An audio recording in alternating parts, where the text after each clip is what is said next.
सरकार zero tolerance की बात करती है और तमाम बड़े बड़े वायदे करती है।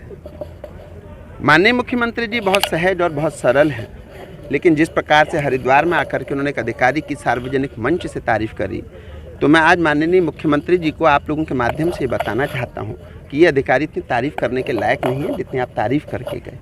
आज तमाम जिले के सारे चार्ज आपने एक अधिकारी को दे दिया है, ये बेहद निंदनीय है। और आप देखिए, एक ग्राम प्रधान की फर्जी मार्कशीट प्रमाणित हो गई, हमारे उप जिलाधिकारी महोदय द्वारा उसकी जांच की गई, सीडीओ साहब द्वारा जांच कराई गई और उप जिलाधिकारी को दिवाली के दूसरे तीसरे दिन उन्होंने पत्र दे दिया था। लगभग 4-5 महीने हो चुके हैं और आज तक वो फाइल जांच के नाम पर दबा दी गई माननीय सीडीओ साहब के यहाँ पर। उसके अलावा आप तमाम सरकारी संपत्तियों की बात करते हैं। कांग्रेस के एक विधायक द्वारा एनएच की जमीन पर दीवार खड़ी करके जमीन कब्जा दी गई, उसके बाद किसानों पर झूठे मुकदमे लिखवाने का आप कार्य कर रहे हैं जो निंदनीय है।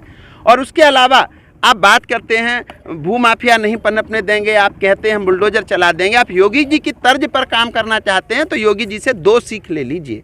उन्होंने कहा गरीबों के मकान पर कुछ भी नहीं होगा। गरीब किसी भी धर्म का है, किसी भी जाति का है, अगर उसके पास मकान की व्यवस्था नहीं तो पहले उसको मकान की व्यवस्था करके देंगे, उसके बाद उसका घर उजाड़ेंगे। ये माननीय योगी जी हमारे आदित्यनाथ जी की शब्द थे और उत्तर प्रदेश में बहुत सुशासन चल रहा है। उसके अलावा यहाँ पर एक सरकारी गूल रोक दी गई।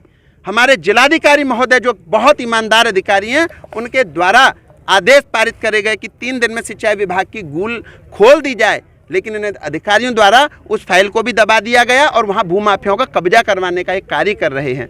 इसको होने नहीं देंगे। जिस प्रकार से हमारे यहाँ बहुत ईमानदार आईएएस जब से अंशुल सिंह जी आए हैं, अंशुल सिंह जी ने जो एचआरडीए में जो कार्य करे, जिस प्रकार उन्होंने राजस्व भी पूरा जमा करा, इतना राजस्व जब से उत्तराखंड बना तब से आज तक एचआरडीए में किसी के द्वारा नहीं किया गया। उसके अलावा जिस प्रकार से उनके द्वारा कार्य किए गए, वो भी तो एक आईएएस है, उनके द्वारा जो कार्य किए गए, उनके द्वारा जो कार्य किए जा रहे हैं, ये अधिकारी उनसे सीख लें।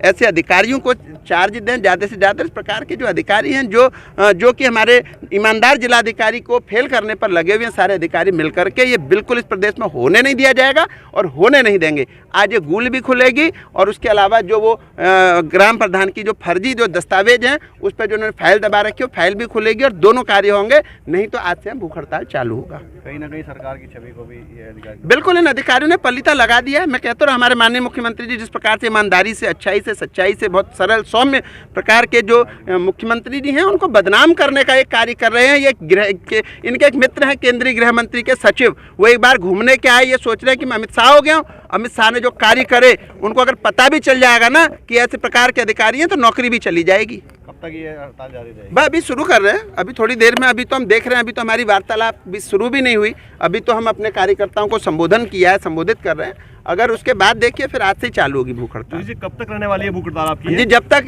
इस प्रकार के या तो भ्रष्ट अधिकारी जो है इन फाइलों को खोल के उस पर तत्काल प्रभाव से कार्रवाई करेंगे या फिर इस प्रकार के भ्रष्ट अधिकारियों को तत्काल प्रभाव से हरिद्वार से हटाएंगे। अपने आप में एक ही मामला है, इसके अलावा भी कोई मामला नहीं? कई मामले में आज अभी वार्तालाप होगी तो आप देखिएगा कितने मामले हैं, किस प्रकार के मामले हैं, किस प्रकार से भ्रष्ट अधिकारी पैसे कमाने में लगे हुए हैं। इनकी वित्तीय अनियमितताओं की जांच करी जाएगी। पहले भी एक मामले में पड़े थे और बहुत विवादित रहे थे। इस प्रकार के अधिकारियों को, भ्रष्ट अधिकारियों को कतई जिले में बर्दाश्त नहीं किया जाएगा।